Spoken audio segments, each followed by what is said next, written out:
নমস্কার বন্ধুরা, রিতাস কিচেনে তোমাদের সবাইকে স্বাগত। আজকে আমি বানাবো পেঁপের ডালনা। এই পেঁপের ডালনাটা ভাত, রুটি, পরোটা সবার সাথেই খেতে অসাধারণ লাগে। আমরা এই পেঁপের ডালনাটা কিভাবে বানাবো চলো আমরা দেখি। আমি প্রথমে নিয়ে নিয়েছি একটা বড় সাইজের পেঁপে, আর নিয়েছি একটা আলু। এইটা আমি ছোট ছোট টুকরো করে কেটে নেব। পেঁপেটা আমি কেটে নিয়ে এসেছি, একটু ছোট ছোট সাইজ করে আমি কেটে নিয়েছি আলু আর পেঁপেটা। একটা মিক্সিং বোল নিয়ে নিয়েছি, তাতে আমি দিয়ে দেবো 4 টুকরো আদা। আমি আদাটা একটু ছোট ছোট করে কেটে নিয়েছি। আর দেবো 4টে কাঁচা লঙ্কা, আর দেবো একটা টমেটো। এটা আমি একটা পেস্ট বানিয়ে নেব। আমি একটা কড়াই বসিয়ে দিয়েছি, তাতে আমি সর্ষের তেল দিয়ে দেব। আমি 5 চামচ মতো সর্ষের তেল দিয়ে দিলাম। তেল গরম হয়ে গেছে। আমি এবার যে আলুগুলো কেটে রেখেছিলাম সেগুলো আমি দিয়ে দিচ্ছি। আর আমি দিয়ে দেব পেঁপেগুলো। আমি আলু আর পেঁপেটা ভালো করে একটু ভেজে নেব। আমি এর মধ্যে দিয়ে দেব 1/2 চামচ হলুদ, আর দেব 1 চামচ নুন। এই নুন আর হলুদটা দিয়েই আমি ভেজে নেব।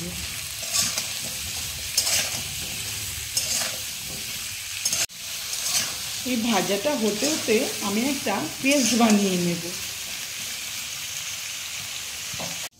আমি একটা বাটি নিয়ে নিয়েছি, তাতে আমি নিয়ে নেব 1 চামচ জিরের গুঁড়ো, 1/2 চামচ হলুদের গুঁড়ো, আর 1/2 চামচ লঙ্কার গুঁড়ো।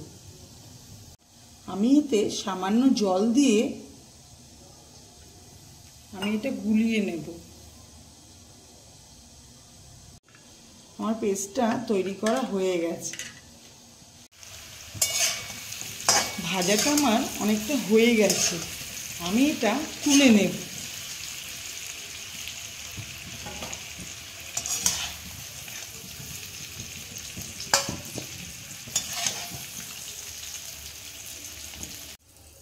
এই তেলে আমি 1 চামচ ঘি দিয়ে দেব।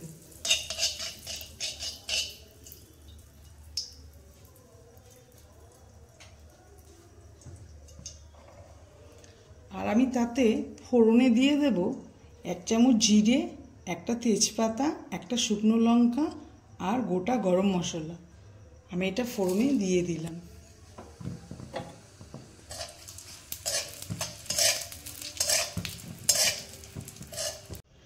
আমার এটা ভাজা হয়ে গেছে। ফোড়নটা ভাজা হয়ে যাওয়ার পরে আমি দিয়ে দেব, আমি যে পেস্টটা বানিয়ে রেখেছিলাম সেটা আমি দিয়ে দিলাম। এটা অনেকটা ভাজা হয়ে গেছে।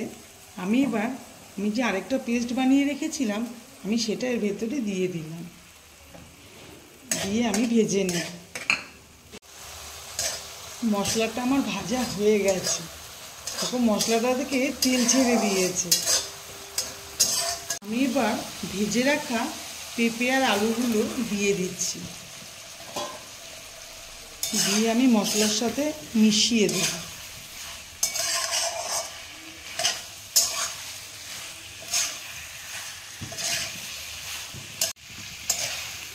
মশলাটা আমার কষানো হয়ে গেছে।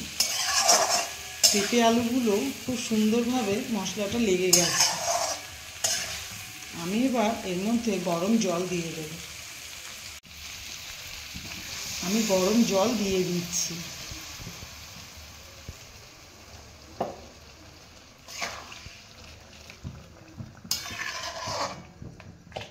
এবার আমি এটাকে একটু ঢেকে দেব। আর আমি 2টো চেরা কাঁচা লঙ্কা এর ভেতরে দিয়ে দিলাম। এবার আমি ঢাকনাটা খুলছি। দেখো অনেকটা হয়ে এসেছে।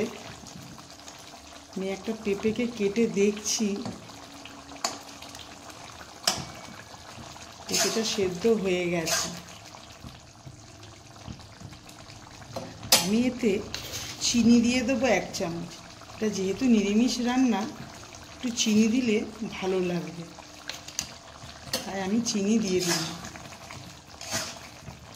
আর আমি দিয়ে দেব 1 চামচ ঘি।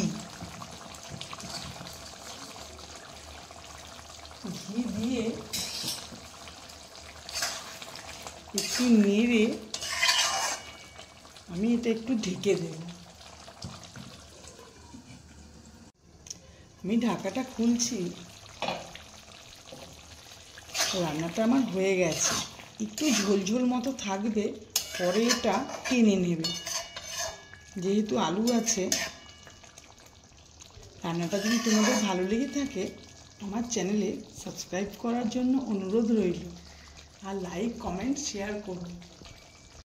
রান্নাটা আমি এবার সার্ভ করে দেব।